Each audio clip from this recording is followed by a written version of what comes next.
Welcome to the Ben Chassis On-Road Podcast. And like RC, we've had an upgrade. Roll the tape. Two people wandering around the tracks of Europe looking for a podcast that suits their needs. Ollie Meggett and Martin Southall are those two people.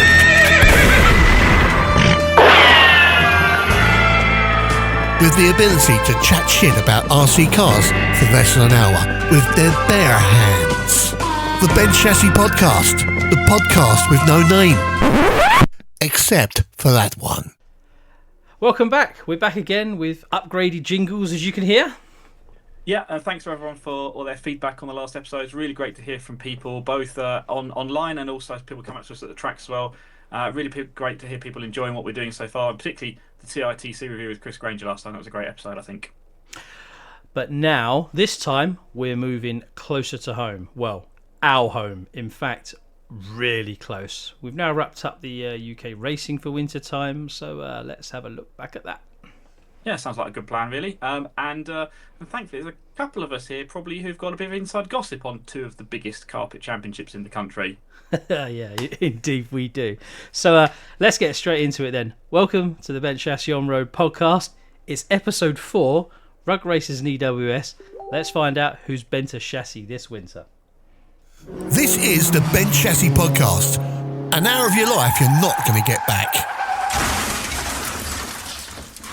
Right, well, let's kick things off then by going back before, I guess, we even start putting the races on the track or even building any of the carpets for any of the events we do, and talk about, well, even before the planning stage. Let's go back even further than that. Do you want to, let's think about the history of these races that we spend all our lives seemingly organising.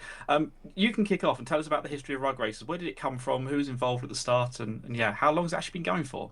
Really good question, actually. And it's interesting. I was discussing this with Malk Hall, who probably just about everybody knows in RC now, because he was the face of Rugracers for as long as I can remember.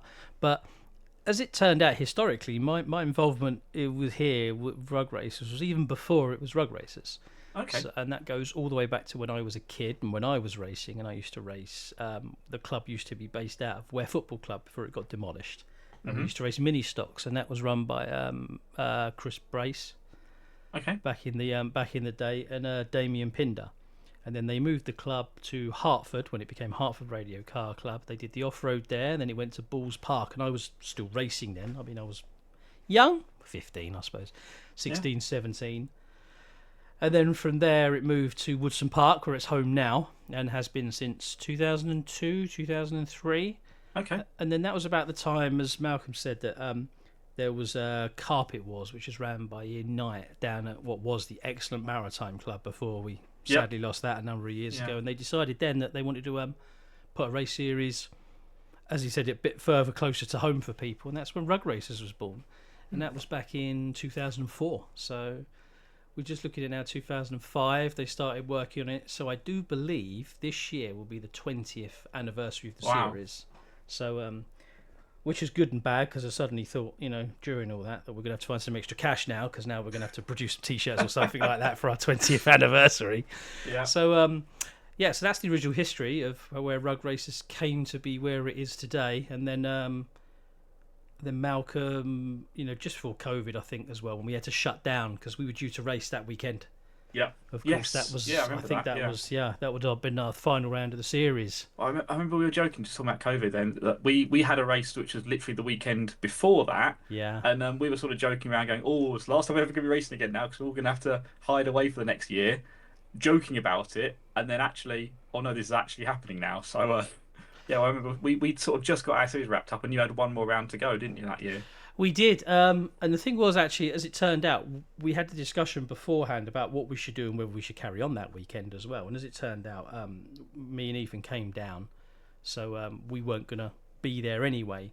And at that point, then we decided that because we'd already been around touching equipment, that none of us weren't going to run the meeting. And then lo and behold, the government decided that we weren't running it anyway. Yeah. So it all worked out well. It was that awkward couple of weeks, wasn't it, where everyone was sort of like, "Do we want to do stuff?"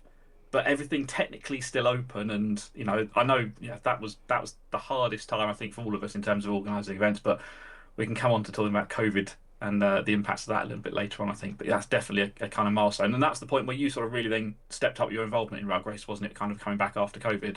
Well, yeah, I mean, that's one of those. I've always been involved since we've been back at the club, since a good 10 years nearly now. But just doing a bit behind the scenes, everything like that. I was quite happy to do all that. I not really like being at the front, as to speak. It's not really my comfort zone at all. But Malcolm decided afterwards that he wasn't going to come back as the chairman, so we made changes at the club, appointed new chairman where Graham took over, because I decided to skip that meeting because I had a horrible feeling what was going to happen if I turned up. And then it was Rug Racers. So and then we kind of decided that, and it was like, well, someone's got to do it. And then it ended up being me. Nominated a volunteer. It's kind of how I ended up on the BRCA as well, but. Often the way, isn't it? You just get nominated to. It is, and then it's like everything. It's like you just fall into it and you just get on with it, right, and run with it. There's plenty of people around to ask, as well. I come to you for advice. Likewise, yeah. We were going, and so that pretty much brings us up to date to where we are now. Yeah. So, you boys, how did it be? Well, I guess we actually sort of trace our roots back way before EWS and back to there was the Southend RC Car Club, which has got an outdoor track, hosted the Euros back in the 90s or even 80s or something like that, off-road track.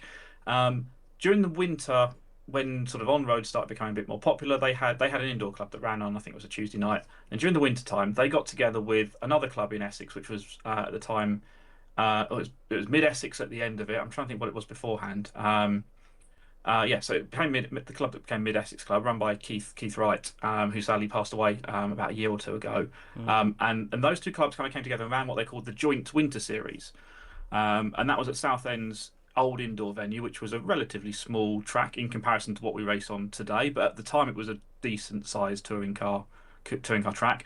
And those were the days when you'd have about 15 heats with touring cars, mini stocks, buggies, Formula One, you name it, pretty much anything ran there. And that ran for a good few years, well, quite a long time really. And I was away at university for some of that, and I was used to make that at the weekends that I'd come back home, so sort of spend Friday and Saturday with the family, and then go off racing there normally with my dad on the Sunday, and that would be my sort of 5 or something weekends that I'd come home for that.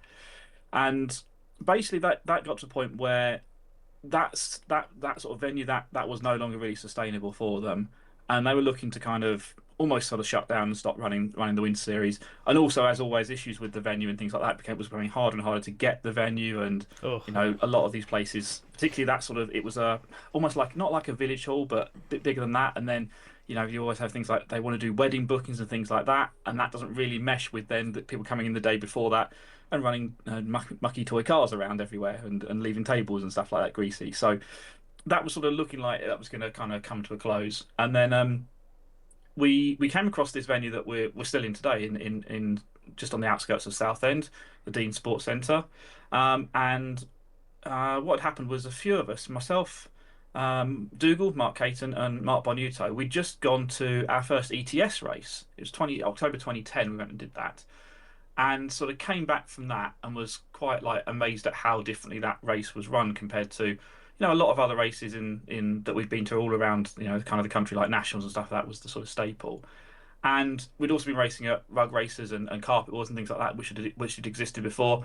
And then sort of we came across this venue that Southend had then moved into one of the smaller halls at this sports centre. There's quite a few halls there. We saw this big tennis centre and we're like, there's a chance something could happen there, isn't there?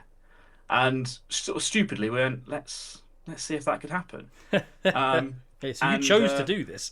Yeah, we did. So I suppose differently, like you've got kind of the weekly club that sits behind Rug Racers. We haven't got that on the EWS side. We were, started off with an affiliation with the Southend Club, but over time and sort of, separate ourselves out from that because, just the way it was running, it was a totally separate setup and everything like that. So it made sense eventually to separate things up. So yeah, those three of us who went to that first ETS race, then also was chatting a lot with Richard King and Richard Clark at the time, who also were those are two races in the southeast as well. And it's sort of about those 5 of us and a few more kind of got together and basically sort of figured out what we were going to do and how we were going to make this work. we'd had a sort of go at something before, the Eversley series that we'd sort of done, and had a few different people involved in that. That was sort of the first step away from that Southend joint series when it was kind of clear that venue wasn't really viable anymore. So that was another leisure centre in Essex, and then we found Dean's, and then that's when we sort of like, right, let's launch this as a new thing, completely separate. So Essex Winter Series was kind of born then. Then over time we sort of evolved it from there really, and obviously as always teams and stuff change, but most of that kind of core group still is involved in it as well. Richard Clark sort of moved away now. He's living up north and not really involved in the racing scene so much, but was one of those people that was involved in the kind of that setup of it really, kind of getting things going. As time moves on, the baton's been handed over between different people as we've kind of gone through that as well. So that's where we kind of ended up, and that was, I've got the stats here. So we did our first racing series there as a season in 2011 to 2012. So end of 2011 we started there. We done I'm trying to think, did we do a one-off? No, I think we did 1 or 2 seasons at Eversley beforehand, possibly in a one-off to kind of kick things off the year before. So we're sort of, we don't kind of count the Eversley part as part of our history. We started it when we moved into this and called it EWS. So it was 14 seasons we concluded yesterday, as we're recording this now. Congratulations.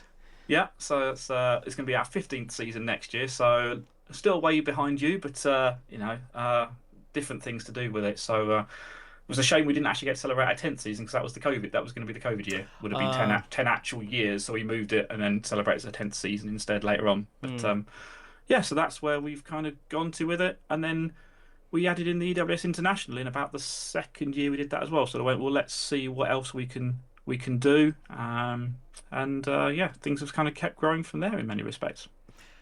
So I'm going to ask a question here then for what you said. So was you originally associated with Southend, and then you're nothing to do with the club? You're just in the same premises, effectively. Yeah, essentially. I mean, it's, putting it really bluntly, when you're going to start up something like that, you need some funding and stuff behind it. Southend obviously had the funding because they were running that series beforehand, the joint series in the past, had the resources from that.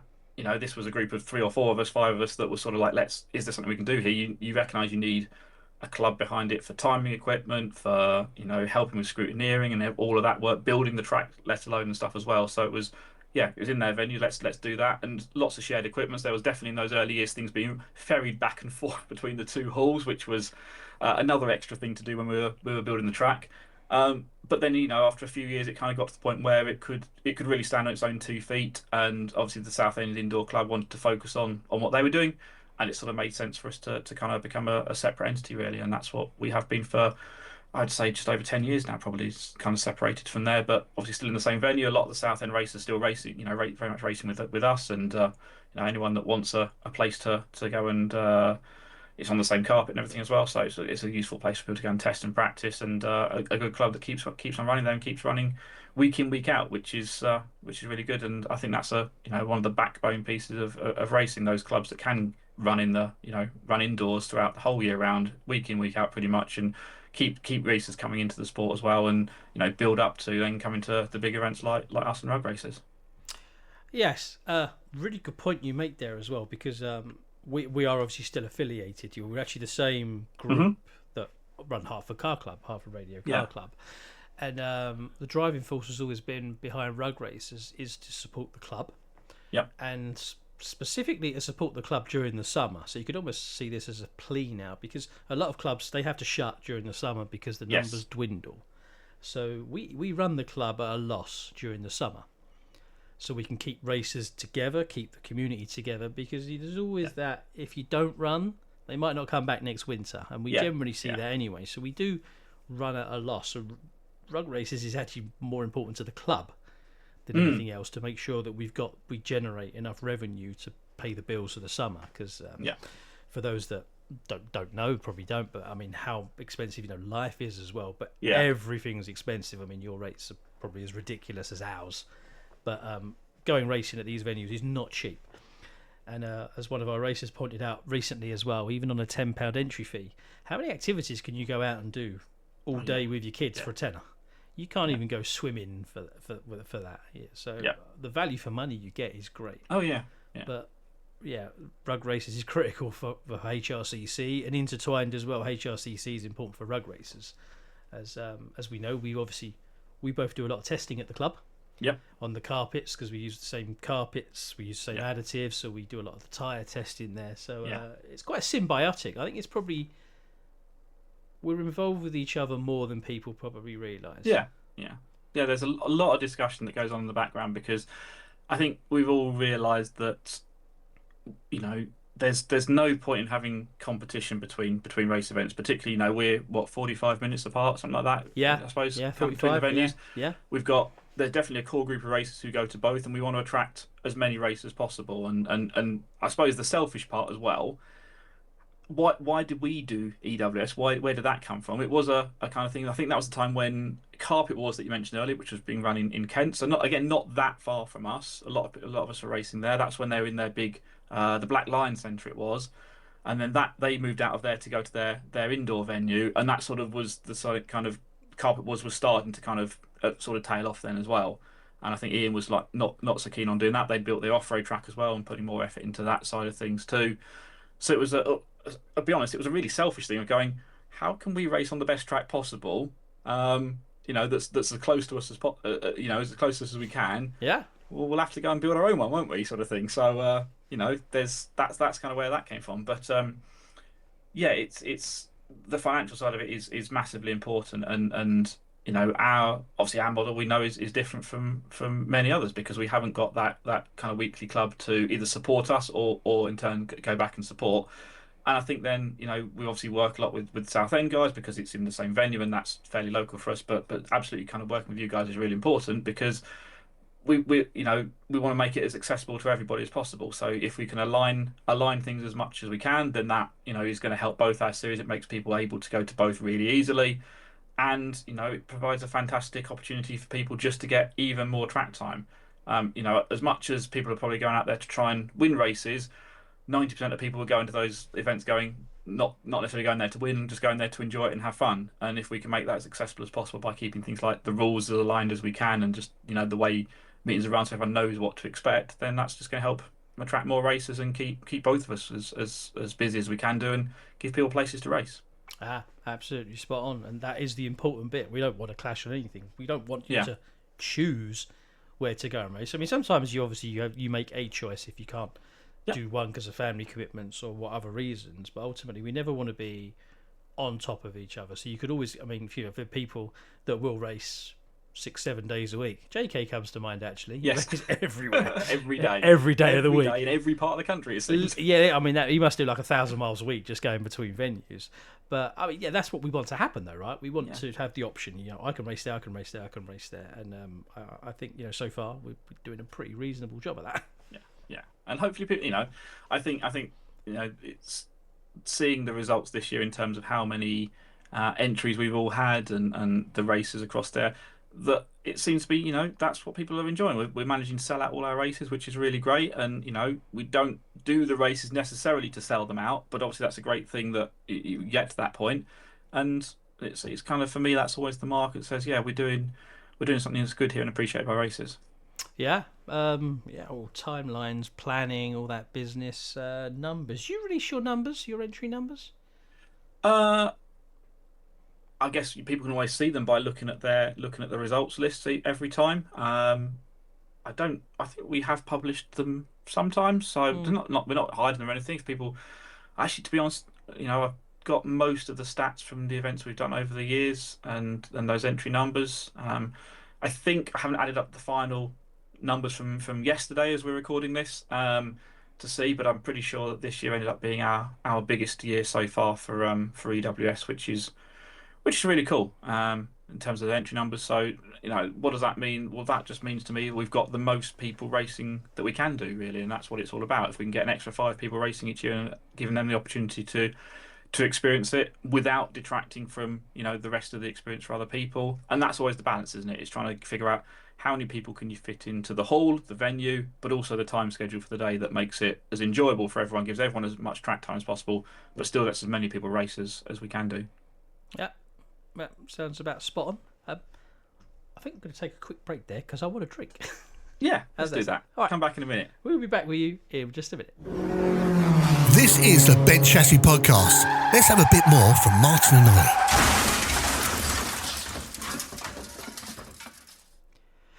We're back. You probably heard another one of the jingles there as well.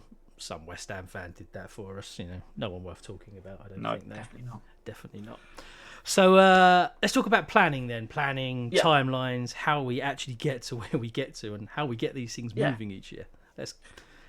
It's not easy, and I'm going to take us back to, I suppose, this point last year, because you and I had a conversation which was about the time of the last round of Rug Racers, so in sort of March time 2025, and you'd sort of pulled me to one side and sort of said this was going to be your last time doing it. And it was quite emotional, I think, and that last race for you was quite an emotional one. And then you're back again. You've done it again. So what happened there then? What twisted your arm into doing it? Was it twisting your arm into doing it again, or how did it all come about? Kind of go from that place and sort of saying you didn't want to take a step back and kind of walk away from it almost, but then back to helming it for another successful season. Oh, thank you. It was successful. That's a good start. You're right, and only people that were pretty close to me knew what was coming, and friends like yourself and Dougal. We told Dougal, I think. Yeah. But you're right. So when we got to the last one there, I was done. I was spent really, and it was emotional. I turned off that microphone after the last final, and I think a little tear came halfway down the cheek before I brushed it aside. But I was done. There was a number of factors there. I've always been pretty transparent about what they were, so I think it's only fair to do the same thing now. It's always the same story. But we had some problems behind the scenes that were causing it to become more stressful than it needed to be. I won't lie. It's the same thing. On the BRCA was taking too much of my time. Yeah. And you've only got so much energy to spread around, and as you will know, being on the committee as well, when you're being called in the meetings a couple of times a week, you're spending 3-4 hours on that, 2-3 nights a week, as we said before, volunteers doing full-time jobs. There's not a lot of time left for the other stuff.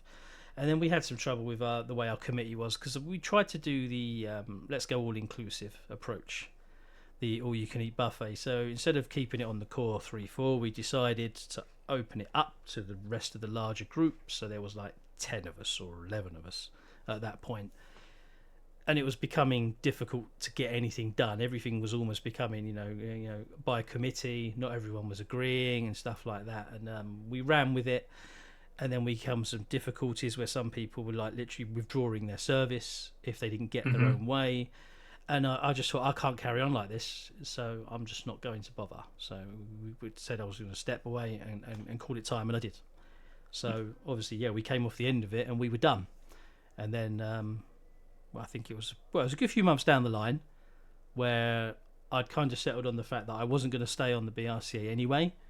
Yeah. So I needed to, I didn't need to go and find something else to do, but I want to do something else because I go racing with my son. I don't race as much as I probably should do. I enjoy racing, but it's not the be all for me. I can be at a race meeting and be doing something, but I like to try and be helpful if you can and offer something back, give something back. And then we started having conversations, of course, about, I know because you were nudging, were we going to run, were we not going to run? And then I sat down with Peter and Graham at the club, and we went, well, they were of the same mindset. So we just went, let's call it there. And disband the group, and we'll just go back to what we did before. And as we like to be jokingly called nowadays, the benevolent dictators. Because it had always worked before. But ultimately, at the end of the day, when shit's going sideways, and everyone's pulling their hair out and 20 people are having a debate, someone's just got to go, that's what we're doing, that's the decision we're making, and we'll get on with it.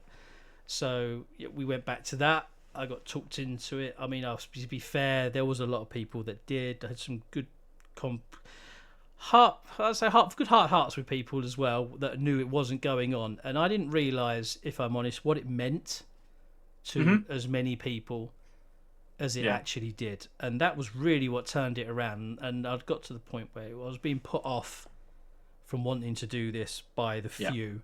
And there was actually the silent majority, the many that wanted it to happen. And so I thought, well, I'll go one more time and we'll see what happens. And then here we are. Yeah. No, I think that's definitely a key point, and that's one of the hardest parts about all of the planning and the time that people give up for it, because regardless of who's kind of involved in our respective teams and running it, one of the things that always plays on people's minds is that you get the vocal people who are the ones that are whinging or moaning and complaining about things. And that's the hardest thing when you get home on a Sunday night, whether it's after round one or at the end of the season. You're like, why are we doing this then if we're just going to get these moans from people? And definitely we've seen it for us today. It's been really nice to sort of see those messages come up on Facebook and texts that we've had separately as well from people just sort of saying thank you very much and how much they appreciate the effort that kind of goes into all these events that we put on. And I think that's what I know that's what you kind of found as well. Once you sort of said that you're stepping away, that's when people go, actually, I know I haven't said this, but really appreciate what you do and the effort that goes into it. And actually giving us a place like that to race is really, really important. And if we take a step back and what sort of situation do we have in the UK? During the winter time, we have our 2 series. We have a couple more series as well, and those are really the backbone of what racing is. So if you take one of those away, that's a good chunk of people's opportunity to race as well. And it's not just the racing on the track that people enjoy; it's the opportunity to go and socialise and things like that as well. That's the part that a lot of people forget about races, is that social activity too. And it's equally social for us in terms of our organising team. And our organising team is a group of friends who want to do good stuff for races as well. It's a pain in the arse sometimes, and we'll shout at each other now and again when you get to that moment where it's got a bit too much. But we know, like, sometimes in the summer we're going to sit down and go out for a barbecue or curry or something like that, or we'll go to a national together and sit together and have a beer and have a joke about things. And that's what it's all about. And then for the racers as well, they get to be there with their friends, their teammates, whatever it is, and hopefully enjoying their time there. And sometimes that's the reminder that I think people need, is putting it really bluntly, if you don't like what we're doing, don't bother coming. We're fortunate that we've got lots of people that want to race at our series, I think. Yeah. And to be honest, even if we weren't fully booked out, from an organiser point of view, we don't need the hassle of that. If you're not going to come and enjoy it and appreciate what goes on, then just stay home. That 25-30 quid entry fee, it's not worth the hassle for us. And I think people should really remember that as well, is the amount of effort that goes on to put any of these events on is absolutely colossal. And if you're not enjoying it, you know where the door is, honestly, and please use it, because there's 119 other people who are enjoying it and are appreciating that effort that goes on. And it only takes one person to affect the people that are organising it and then essentially ruin it for everyone else. So please don't be that person. No, please don't. Some of it's, some stuff can be misguided as well sometimes, and no one's perfect. Yeah. And no. When we went, and the biggest point I think was the turn as well, was when we put up a post, looking to replenish our team numbers. Yeah. Because we've got some fantastic guys, and I know we're going to talk about our teams a bit later on. Yeah. But we've got some great guys there. But some of them, I was worried about. You got a duty of care when you are the one that's at the front. You want to look after your team. It's the same thing at work. That your team are the most important thing they are for me. And some of them, I just didn't want doing stuff anymore because they're not young. A lot of them are like 50s, 60s. We got Nigel. My dad, I just had to say no because he doesn't want to not help. He wants to be a part of it. And I just said to you can't do it this year, Dad. It's not happening. You just stay at home, come racing. But then he has that guilt for not staying and helping. But when you're up over your 70s, you can't be doing this stuff. We don't lift light equipment. No. So the emails and the messages we had from people applying to come and help us was fantastic. And we'll dig into that a little bit further on as well, because some of them are even from your team as well. And it was like, I appreciate this, but you're already running a race series. Yeah. But that's the measure of what we've got of these people out here. They just want to contribute and they want to be part of helping and creating these events. So I think we'll talk about teams a bit more later on, but I think that was important to mention while we were just discussing where we were now. Yeah. And then in terms of where we are now, so for us it's the beginning of March. We've just wrapped up the final round of both our series. What's the planning? I mean, assuming we're both going ahead next year, which I think we are. We probably are. Yeah, it looks like it. Even though you're less than just over 24 hours after closing the doors. So I'm absolutely shattered as well, to be honest, today. Yeah. What is the timeline? Where do we go from here? What's the timeline like for us to get that planning underway again? Well, as you know, I mean, you obviously asking me the questions because otherwise the viewers don't know. We know where we go with this. Yeah. But I mean, it starts. Where are we now? We'll pretty officially. We won't do much this month, and then come April, we'll be already planning the next season. We'll be working together on our dates, what our venues can do, and everything like that. So we have to get them in as early as possible. I know you guys struggle a little bit more around your one. We've got a little bit more flexibility. Obviously, we normally work with the Upty Norths as well to see what we can. But I think we've seen this year that's not been too much of an issue really on the cutovers. So I mean, I'm sure we'll still have them conversations anyway. But planning officially for the dates will come up. But planning for the next series is what we've already started, haven't we? We did it. We started. Christmas before Christmas. We already started discussing next year because there's so much we have to do. We don't, as we kind of jokingly said earlier, we don't have to worry about sitting down on committees and working about how we're going to do stuff or what we're going to do. We go and listen to the racers, we listen to the feedback, we work out what the industry's doing, and then when we make a decision and go, this is a direction, and we go. And we generally, we work very closely with each other. We follow each other because it makes sense. We keep the tyres, we keep the additives, because most of our racers are all here. Yeah. And they're on our carpets or on our clubs. So the more commonality we can keep, I think it just makes life easier for the racers as well. There's less hassle of having to do everything different to go to another venue that's an hour away. Yeah, definitely.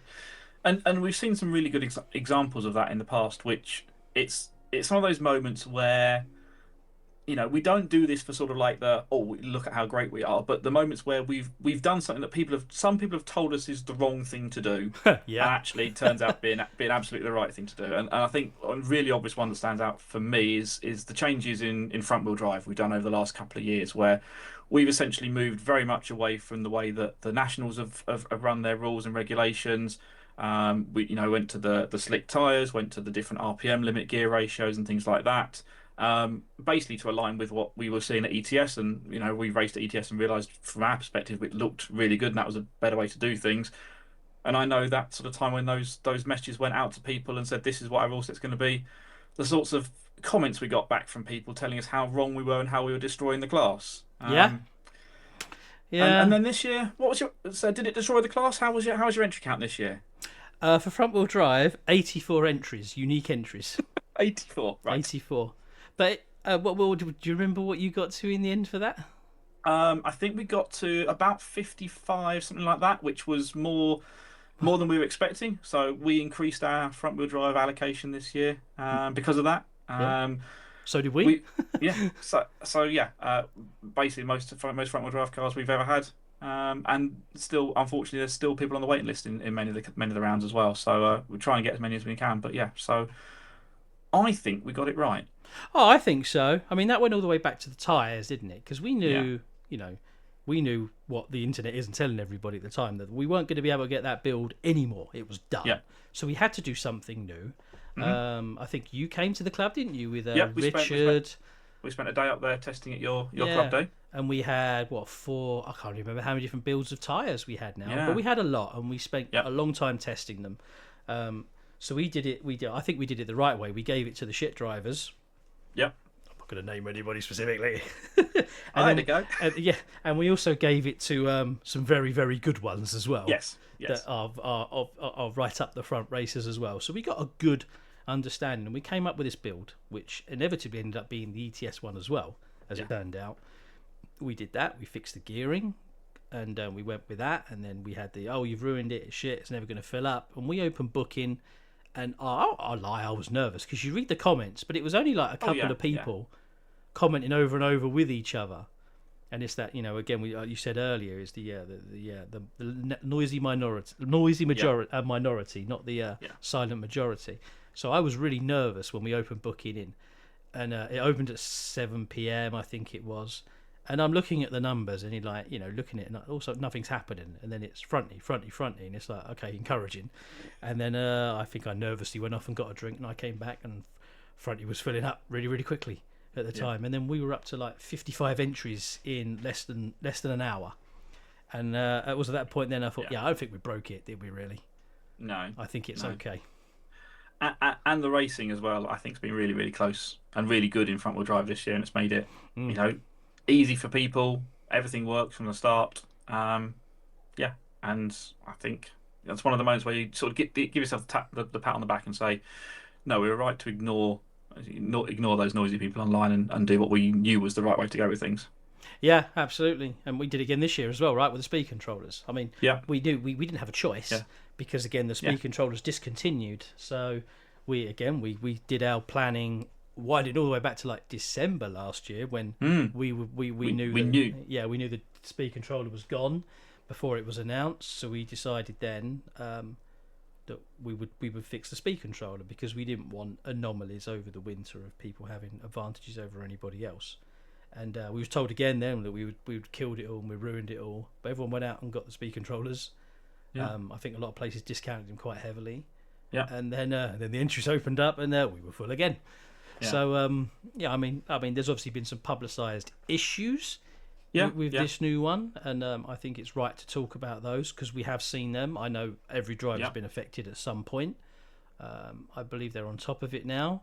I'm grateful that it didn't happen during one of our finals and cost someone dearly, because that I was very, very nervous about. But from what I understand now, a lot of people are fitting like power caps on the receivers as well, and that seems to be helping. But it's not for us to dictate that part. We just can only control what we can control. Exactly, yeah. And we'd both, I think, spoken to Hobbywing and Schumacher, the distributor for Hobbywing in the UK, beforehand. And again, that speedo had been in use for best part of a year within the ETS and seemed to be running absolutely fine. As you say, the previous one you can't get anymore. So to me, that's not the right rule to have in place, because if you're telling people that's what you need to use, but it's not available, that you can't go and buy what we need to race. So you can't. That's not fair to me. So yeah, we were clear in our decision that we needed to move to the new one.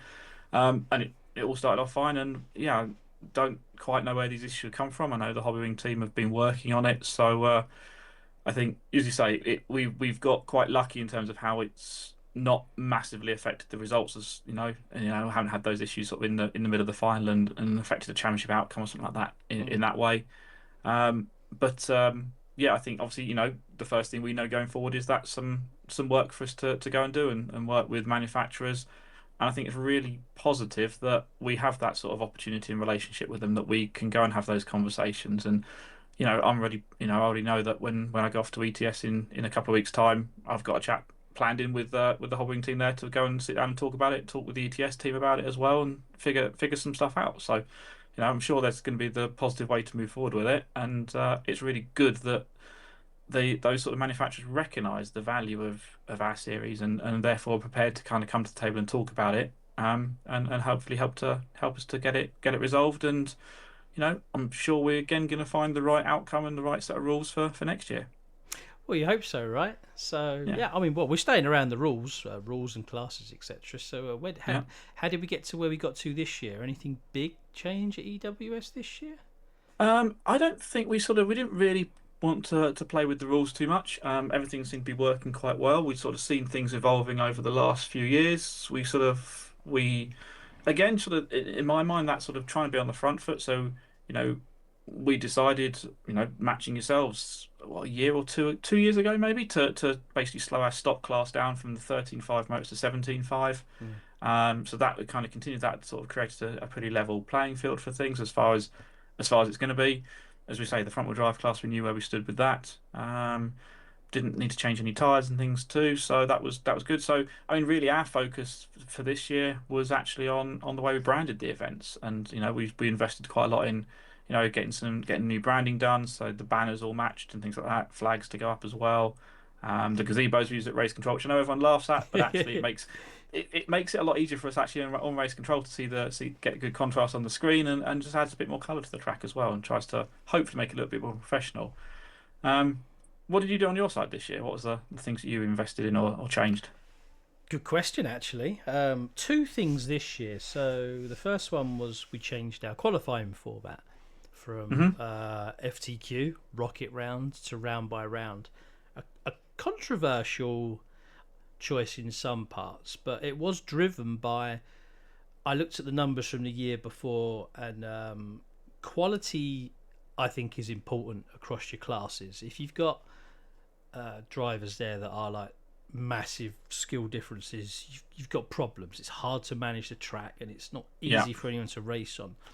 And we kind of had that the year before in our stock class. Our modified was really good, and front wheel drive was good, but stock, we struggled a little bit there the year before. So speaking to a lot of the racers, and it's just come up in our surveys when we send them out as well about the round by round. And then again, this is where we moved on from this whole committee to smaller group, and because some of the committee, they're not out in the community as speak. They're only at the club, or they're only at Rugracers. They're not at the other events. They're not up and down the country. They're not on the national scene. They're not speaking to these drivers. So you kind of get that insular, what's best for me as opposed to what's best for the series. So we just sat down and said, I think this is the way we should do this. I'd like to change this, and we did. And straight away, bang! All of a sudden, we've got all the top boys back and girls wanting to race again, because it's I'm loath to say fairer, because I know there's pluses and minuses for both, but it did feel, because we run this high grip ETS carpet, as some joked as well. It's like, you do practice in the morning, but Q1 and Q2 are basically practice sessions as well for qualifying, which starts on 3 and 4. So I think it was the right. Well, I think it was. The numbers don't lie. It was record entries for us this year, the highest we've ever had. We've pumped up. I'm just looking on the side here now for stock as well. Yep, I mean there was 73 for that. Modified is always a bit lower for us, because I know the track's not comfortable. Yeah. So we went after speed. We went to one modified heat this year, because we increased front heat, because apparently that was popular, but we were breaking that. But modified, we went invitational effectively this year, so we just went through and we basically matched by ability and went with that. And the track gets busy at time, but when you've got drivers that know what they're doing, it was the least scary it's been on race control. Yeah. So that was the biggest change we had. And then I think the other one, which has become apparent very quickly, was media, because we did the bans and stuff last year, and then suddenly not being on the BRCA anymore, I had a bit more time on my hands, and I've always had an interest in like this, and video and audio from when I was younger. I used to do a lot. Others won't know, and I hope they don't go off and find it. I've run gaming channels and things like that previously before. They're out there somewhere in the nether that you'll never find, hopefully, and they were quite successful. So I thought, let's give this a go. So the club's doing well, the series is doing very well. The money, I've always believed, isn't for us, it's for everybody else. Mm-hmm. You basically you're buying your dividend in to be a part of an event, and seeing the things like ETS, seeing the work you've done with ETS as well. I thought we needed something like that here. I didn't see anyone in the country doing that, and we do it at the club. We started broadcasting at the club, and then we've just been adding on to that, and then we put the cameras in, and really ramped up. Round 2 was pretty high profile, and then the last one, we had everything going on, all the bells and whistles. There's so much we wanted to do, but now I need to increase the team for media duties as well. Yeah, because people don't realise, and how big a media team you need, because you need at least 2 people that are doing nothing other than your media minimum. 3, I think, is probably better. 4 is probably perfect, but that's to complement your race team as well, that are doing your track repairs, running the computers, checking scrutineering's being done, the venue, everything's running correctly, that well-oiled machine. We'll get onto the teams in a bit. So they were the biggest changes for us. Yeah. And that stream was really cool, and that's kind of, again, from us talking, chat about it, and very kind of you guys to come and broadcast our EWS International for the whole 2 days, so people got to see that streamed live for the first time, and then worked on the packages and got you guys to come back for our season finals yesterday as well. So we had that all streamed too, and I think that's definitely an element where it's definitely one of those things where everyone always talks about, oh, why aren't you streaming that? Until it's the amount of actual additional effort as well as cost and resource that kind of needs to go into something like that to actually make it work. And you guys have done an absolutely amazing job with that one. So, it was a bit of a no-brainer for us to say, well, rather than us trying to recreate all of that, do you want to come and do it here as well? And yeah, very fortunate that you guys have said yes to that. So I think it's a nice way that we can kind of keep working together on that. Yeah, Carl, obviously, he's the man that sits in, cameraman Carl as we call him. He's the one that was just sitting there all day pressing the buttons, running the camera around. He's really good. He's a quiet lad, but he's so passionate about this kind of stuff as well. Yeah. And he's an absolute asset to us. I mean, he's fantastic. He does so much, and we both got the same vision of what we want to do. Yeah. And I just think it has that dimension. You go to a race meeting, you just race, or you're now a part of a race meeting as well. Yeah. You're recorded to history now. Even the legendary raffle went out live. Yes. But ultimately, you're now part of an event, as opposed to just taking part in an event. And I hope we can do more of it. Yeah. Fingers crossed we can. Yeah. We've got more plans. Obviously, we want to increase our footprint on that next year as well. So we'll keep going, and everything seems to spawn from that. Even this came from that. Yeah, it did. Yeah. Yeah, but as an event, we really enjoyed covering it, and it was fun. Hope you enjoyed it as well. Yeah, definitely. It's really good to have it there. I think that's recognise something that was something that's always on our list of things to do. One final thing I just want to touch on in this part is around sort of the entry process as well, and we've sort of touched on this. How many entries we've had, and obviously there's a limit to how many we said at the beginning we can actually get racing. And I know that we sort of both do different entry processes to how other series might organise things as well. Yeah. And I thought, if it's all right, I always want to kind of give a moment just to explain what we do and why we do it that way. Yeah. And the reason for us rolling it out for the international for this year as well in that same format. So we kind of always had this thing where you've seen races go, right, booking in's opening at 7 o'clock on this day, and it's going to be a popular thing. You try and get on there, website crashes maybe, or people are at work, people are out that evening and trying to get booked in, and fastest finger first sort of thing. And that's great, and it helps races fill up. But there's part of me which is always, or part of us, all of us sort of sat down and went, that makes it really difficult to make sure that we can, recognise the people that keep supporting us over the years, and give, make sure we're giving them a place to race, but also make sure that we can get new blood into our events as well. And it's not always the same faces that are there, because you'll get to a point where people keep being unsuccessful in trying to get into those events and kind of then give up trying with that and go somewhere else, or worse than that, even kind of quit the hobby. So with all that in mind, we sort of sat down a good few years ago and sort of said, well, let's try and do it a bit differently. So we have a process now where we have basically entries are open for a set period of time. I think it was about 4 or 5 days this year, and it didn't matter whether we entered 1 minute after we opened the entries, or 1 minute before we closed them 4 days later. Everybody then kind of went into it, and basically all the names kind of went into a hat. And from there, we sort of applied a bit of a scaling factor to different people. So based on how much you'd raced with us in the past, you might have got 3-4 entries into the pot effectively. If you haven't raced with us before, you've kind of got 1 entry in there. If you're committing and saying you want to race the whole series, again, maybe we put your name in there. Again, if you're only doing one event, your name's probably only going to be in there once. And then we kind of just start putting the names out, basically. So, the people that have supported us in the past have got a higher chance of getting in for more events, but there's still, we still want to get those other people in as well. And we'll always make sure we reserve a block at the end, a number of spaces for people who have never raced with us before, and make sure we've got people into that category as well, because we think that's really important to make sure we are kind of expanding it out.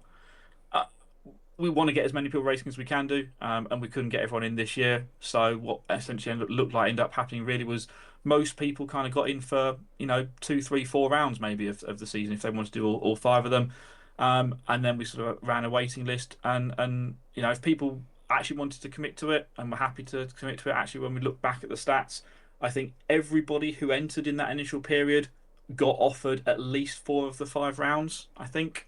So actually, we work through it. Obviously, people turn it down, and then that's another frustration when people cancel their entries and or don't want to race and don't bother telling us. So we lose time, kind of go, oh, dear Joe Blogs, we've managed to get your entry now. Let us know that you still want it. Here's a link to make the entry code and stuff like that. And then we don't hear anything back from them for 2 days. You're like, well, now I've lost the chance to give someone else a place, which is a bit frustrating. But we tried to find a sort of fair way to balance that. And then we did the same sort of thing for the international this year for the first time. Again, open the entry. I think we only did for 24 hours for that one, because we knew that was going to be be popular. And obviously with that one, we recognise as well that we have got people travelling over here from abroad, and again we want to make sure we have the space available for those people who've potentially already booked flights and hotels and things like that to make sure they can come race with us, and we have to actually make it a proper international race. That's the clues in the name with that one. So again, we sort of did the same things. We looked at it and went, right, we almost made two pots: one of the non-UK drivers, one of the UK drivers, and again sort of went through it. If people have, who are the group that are really committed to us and have raced with us before, they've got a slightly higher chance of kind of getting into it. So hopefully that's a relatively fair way of doing it and tries to provide that balance. Of course, people aren't going to be happy if they're the one that ends up with only getting in for a couple of events. But we're just trying to make it, as accessible as we can for everybody, and give as many people the chance to race as we can do, and think that's on balance one of the fairest ways of doing it, rather than sort of having you've got to click on that button at 7:01 or you're not going to get in. So yeah, that's the way we've kind of run it the last few years, and it seems to be working for us. So I think that seems to be the way we're going to keep doing things and get as many people racing as we can. I think it works. We pretty much copied the same model, because it was always an area of concern for me before. Was we were using central booking, and it shows you how many numbers are available and how many are booked in, and we run really, really small margins, as you well know. Really small, because we don't want to increase the price if we don't have to, but everything's going up all the time, and we run so close to a loss it's almost not worth running sometimes. And when we were doing the central booking, people were booking, they say, oh, there's still 11 places left, I'll leave it. And then they'd be leaving it until the last minute, and they're either booking in, or then they get to the last minute and go, oh, not everyone booked in, maybe I won't race, and then you end up with a lot of empty numbers. And then we were suddenly finding you got too many people booking, and people were missing out and stuff like that. So I had discussed this with you and talked about the way you were doing it. So we went effectively for something similar, and it's almost like the fear of missing out as well. People want to get in quickly. And then we go through the same process. We look at who's supported us for all these years, and then who's done the most rounds. Because the easiest thing in the world is to go, they want to do all rounds, we give them every round. That was okay until this year. And then specifically front wheel drive was ridiculous, because we ended up with a lot of people on the waiting list that never raced this year. We couldn't get them in at all, because on the initial period, because I didn't know what the heats were going to look like, and we ended up going to 5 heats. We ran 50 cars this year. We could have easily just taken 60 straight off the bat, but then it would have meant dropping a class, because our numbers are limited by the hall is our problem. And the space you've got for pitting and stuff like that. So frustrating, right? And for those that have been in the hall next door where we all used to throw lollipops at each other, that was this big hall space. So we had this plan, a cunning plan, but that was going to be our extra pitting area originally. We were going to run the screens through that as well, so you can still feel connected to the racetrack, and then you're literally a double doors. It's right next to the hall, right? And then they went and turned it into a gym that's used for 3 weeks in January each year. So that doesn't really work. No, it didn't. That knackered us, and it's always been a bane. So now we're limited for numbers. So we have to do who's got the most entries. So we portioned it off. We went 50 on front wheel drive, 40 on stock, and 10 for modified this year. But we filled front wheel drive up immediately, because we had, on the initial entry period, there was 60. I think it was 63, and of the 63 that came in, 60 of them wanted all the rounds. So that was tough, and we had to make some difficult decisions on there as well. Obviously, we can double classing, because that wasn't going to work. But in a way, double class, and then we opened up a separate double classing entry form as well, which I used because I want the people to race. And what is frustrating is we don't overbook, because if everyone turned up, we're screwed. I know they never ever do, but we'd be screwed. So we did this double one. That was new this year. So if you were already had a guaranteed entry, you could book a second class, and then you could race it in the morning. If we had a space, someone didn't turn up, you could go straight into it, and it worked all right for us until like the last round, because then we were starting to find that we had people just turning up in the morning to race, and we got away with it quite a bit. But then the last round, we had loads of people wanting to come, so we just had to say, sorry, we can't do it.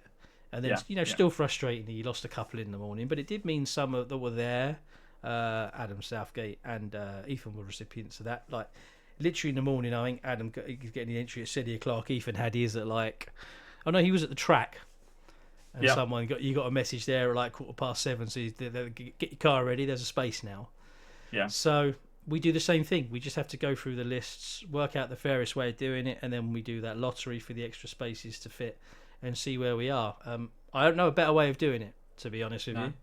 And I think one of the other advantages, which I often see with other races when they sort of do that kind of fixed entry sort of process where you got one chance to get in, is then they've got to fix their class numbers before they even open entries as well. And this gives us the flexibility to go, you know what, we don't quite know. We think we know roughly where it's going to sit, but we don't know for sure. And we can look at it and go, actually, we can move. We move a heat over here. We can move a heat over there with different classes. We've all got that time limit. We know what we've got to run to. Versus otherwise, you sort of sit there and go, you get to the point of suddenly going, okay, I've got 22 entries into that class now, for example. So I've got to run a third heat of that one, but it's going to have 2 people in it. But turns out I've got 8 people on the waiting list for that class. So actually, it would have been better for me to get 8 people racing rather than those 2 if I'd have shifted that heat to the other class. Yeah, I think that's the biggest help, actually, just to get those numbers and fix it according to that. Yeah.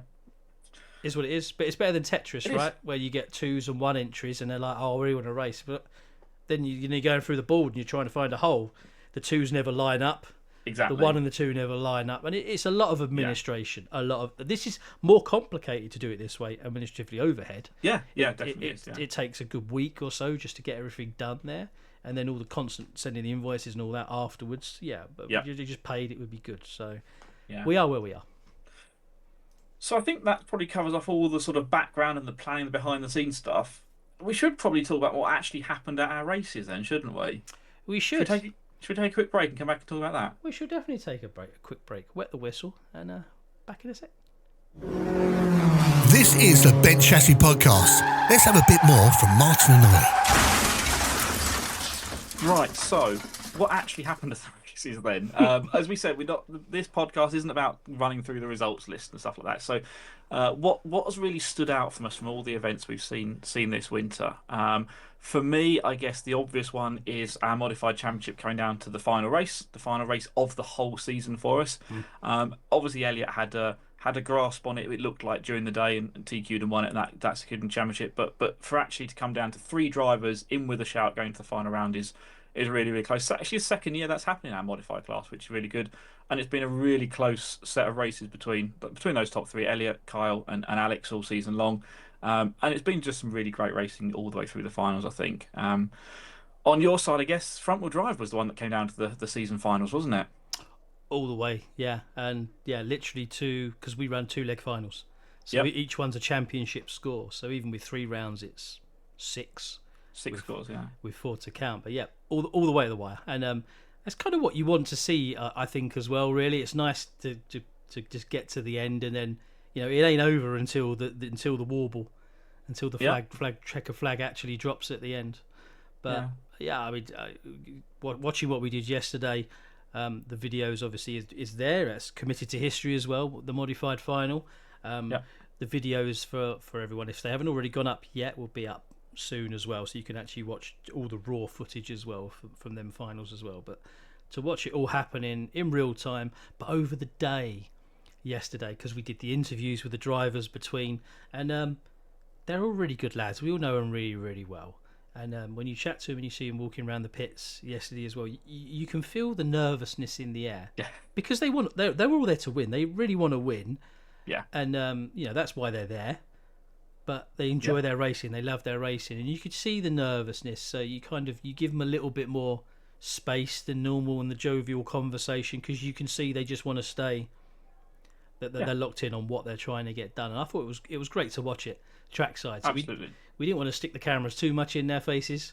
I mean, Elliot had to suffer it a bit more because we were grabbing the TQs, but the other guys, they give them a bit more time to concentrate, and they all bought their A game. But definitely. all the way into when you called it right at the end there, it was fantastic. It was, yeah. And obviously that's not to detract from our other champion as well, like Dan Blake wrapping up our front wheel drive class, and Zach Finley our stock class, getting both those done in the first 3 rounds. So they were done by January, and then Zach managed to make it a complete whitewash of the season as well. But I guess really the standout driver for me all winter long, in fact, was Finley Whitelock. Ended up finishing 2nd place in EWS in the stock class, tied on points with Andy Murray, came down to the final race to decide that one. And both him and Andy were kind of close to Zach throughout the season, but for me, Finley was really kind of the one to keep an eye on, really, and to secure a second championship. And he had some great results at Rug Race as well, didn't he, through the year? Absolutely, yeah. He was second to Rug Racers as well. But yeah, that for me was the standout driver. I've not seen anyone this close to Zach for a long time. I think it's quite refreshing as well. Probably not so much for Zach being pushed a little bit harder than usual, but it's not often you don't see Zach Finley on every round of TQ. So yeah, huge props to Finley Whitelock. I think he's been outstanding this winter and is definitely one to watch for the future. Absolutely, really hope he kind of keeps stepping it up and keeps that progression going. He's done great at 12 scale as well. I know he's done some nationals in 12 scale. Had a great result, I think, also ETS in down. Was front end of the B final in stock, which I think is a really good, strong result as well. And ran modified there too. Made I think it was a D final in modified, so not actually a bad result first time out for him in modified. So definitely one to keep an eye on for the future. On your side, though, you asked me to announce the last couple of finals, the front wheel drive finals for those two championship deciding rounds, which I was very honoured to do. What was the story behind that? Why did you want me to announce it? I know I'm really good, obviously. That was supposed to be the clear reason. Well, that was it. I was having a crisis of confidence at the time and decided that it was going to be too much to take the microphone for it, so I decided to ask somebody else. No, the honest answer for that is my son was racing for that championship. Yeah. And if something had happened on the track that would have required a call of anything in either direction, in favour of or against, you could always guarantee there will be some sort of cry of nepotism or something's come into play somewhere along the line. And even when I was on committee before, I've always struggled drawing that line around being fair to him racing as well and being harsh, because there's times when I've been probably harsher with him than I should have, unfairly when I reflect. And I always said, for the last few years that I won't put myself in that position or him. I think he's a good enough racer to stand on his own 2 feet, and he deserves that opportunity to race fairly with everybody else. So I asked you because I knew that was going to be fair, because you've got one of your guys in there as well involved, but it was always going to be an honest call. So if anything happened, it wasn't me just copping out, I don't want to do this, but it absolved the whole situation of anything going wrong. It is, and it's it's always a strange situation. I always remember also Adrian Jeffries, Ollie Jeffries' dad. He was BRCA chairman for a couple of years, and so when we were racing at nationals, things like that, I was chatting to him, and he would always say, the problem there is it's great for him to be chairman and enjoys doing that and was enjoying at the time, but he hated it for Ollie that he was chairman, because he was like, whatever decision he is seen to make, there's going to be those people that say you made that decision because of Ollie, and he was always adamant that actually what he ended up doing, as you've just said there as well with Ethan, that actually he probably treated Ollie harsher than he would have treated other drivers, because he had to try and absolve himself from any perception of that happening, and that's a really difficult thing to be put in. And ultimately a lot of the volunteers who help run these events in different ways are dads or family members of the younger racers, and we obviously need them as part of these events too. And recognizing when it's worth stepping back, I think, is a really important thing as well, not to put anybody in any difficult places. And ultimately, it hopefully allowed you to, I would say, enjoy the finals. But as you were standing about 2 meters away from me, I know you weren't really enjoying those.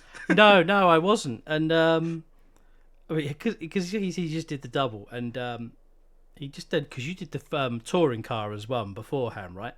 Yeah. Because he was racing that, and straight before that, he's having to contend with Zach Finley for 5 minutes as well, and Zach is the most decorated stock driver in this country, by far, phenomenal talent. So to do that and then go and watch the next one, I was already struggling to watch my way through that, and it was I enjoyed it in the end.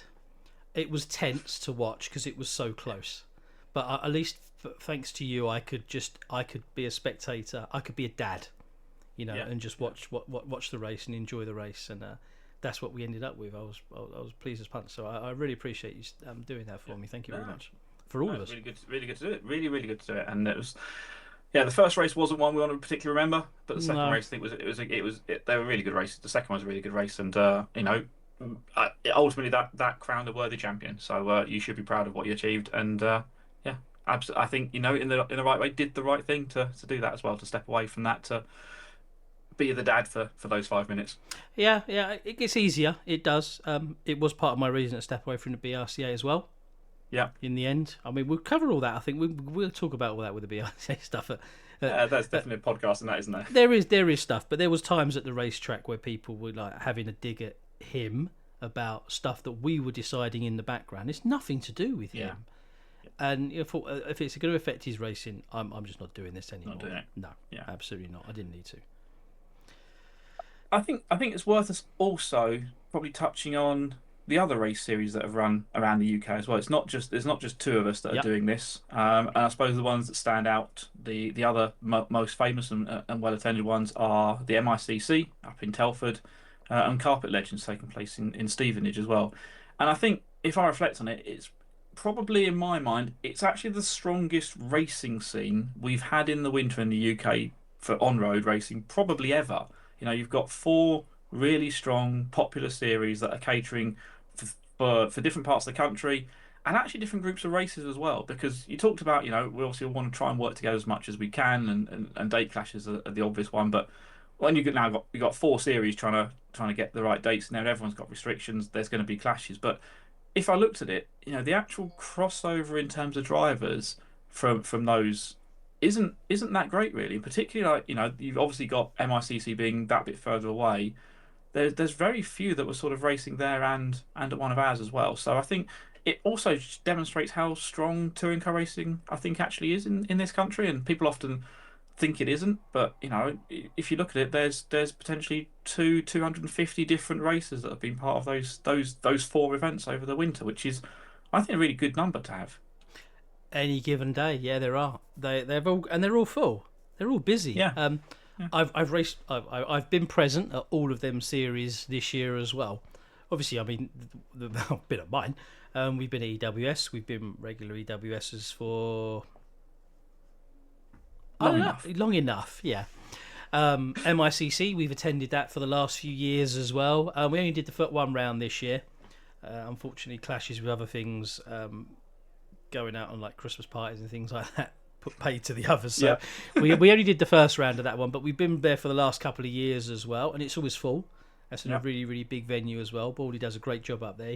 When he took that on, because it was pretty much dead, and then they were done in the north. So RC Father Christmas stepped up for that one and took that one on. And then, like you said, the new one down here is in Stevenage, which somewhat ironically is that's 20-25 minutes up the road from us as well. So in the south, we're a little bit spoiled. Let's be honest. We've got 3, and their numbers are all full as well. They're new to the scene. I've done 2 rounds of Carpet Legends as well, and I know they've got some other stuff going on over the summer. But it's positive. People have got choices to go and race, and that's what we want them to do, right? If you've got the opportunity to race 4 Sundays a month, and you want to race 4 Sundays a month, you pretty much can. You can do, yeah. And I guess thinking about those, you say Carpet Legends coming on just this year, kind of as their first sort of full go at it. MICC been around for about 3 or 4 seasons, I think. They started just before COVID, and maybe then had a bit of a break when the previous organizer left the scene. Mm-hmm.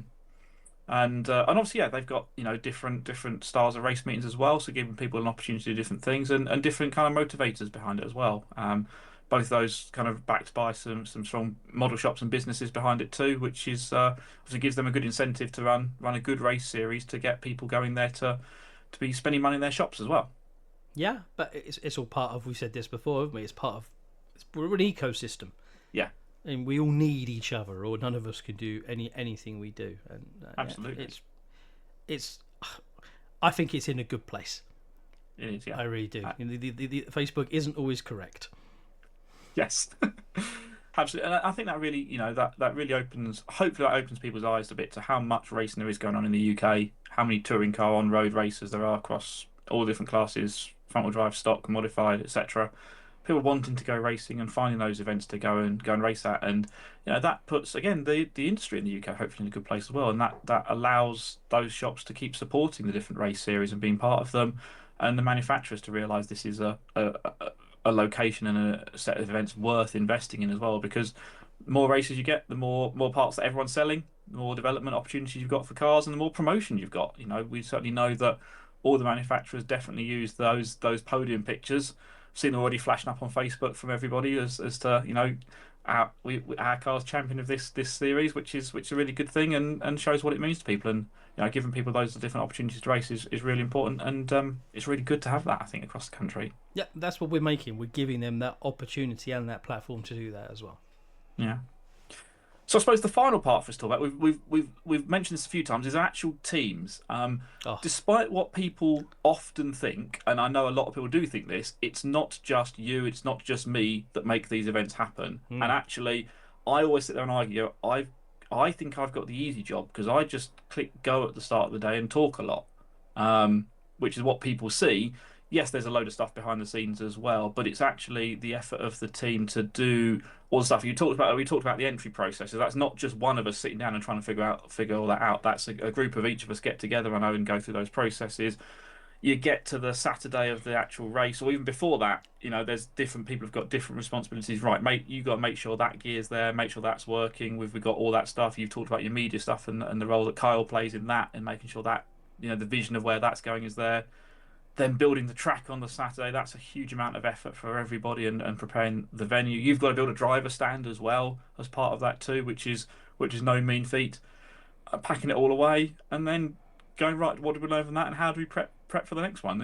We've both got really strong and really dedicated teams working, often behind the scenes and sort of almost unsung heroes in it as well. Yeah, absolutely unsung. Just a face. At the end of the day, without all them guys back there, nothing matters. And they do it. They do it because they want to be part of it. They do it because we're friends.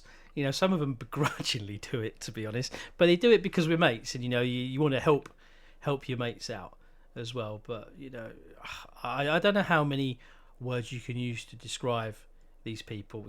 People talk about, we don't just pay this lip service. They are integral, because we can't put a race meeting on our own, and every single one of them is so important to what we're doing, and we just don't get to do this. I know it's hard to volunteer, but you pick up a piece of trunking at the end of the day, just drag it over to the corner or something like that. I'll move a barrier, take a banner down or something like that, but it means something to everybody, and people see it as just not much of a gesture, or it's just a small gesture, but it does make a difference to those guys, because we're all going to be there 2-3 hours after everyone's gone home, packing everything away, getting ready to go out. And we don't time delay that picture that we stick up and go, we're done. That was taken pretty much and posted when we were all done. They're an incredible group of people, and I'm so thankful that they want to be involved and they want to help out. Absolutely. Really. And I think most people know who's part of the different teams. So genuinely, when you see them at the next race meeting, if they're not wearing their Rugracer EWS hoodie or T-shirt, you know who they are anyway.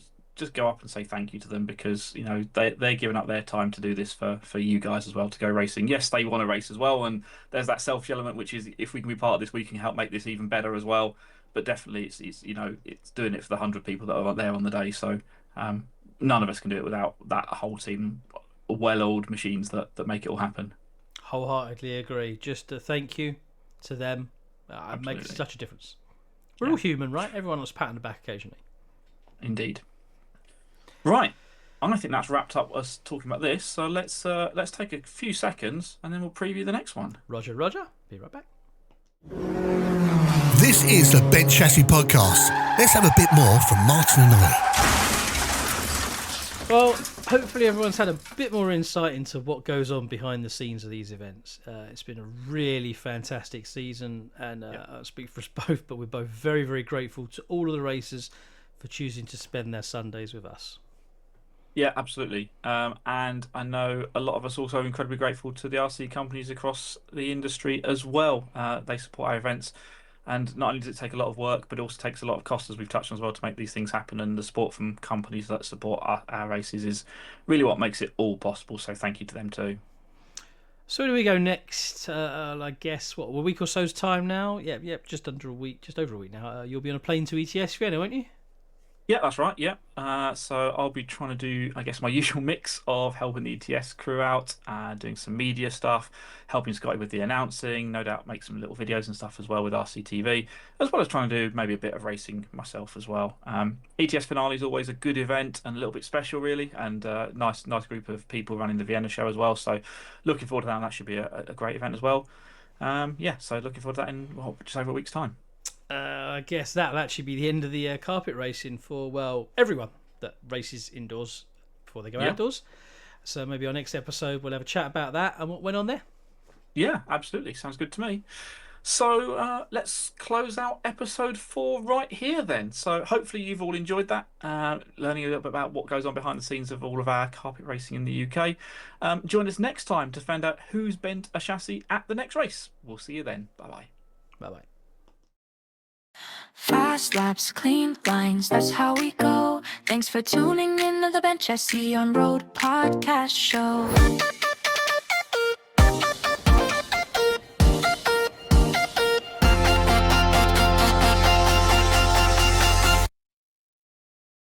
If you're still here and listening, Peter, this one's for you. It's the full song.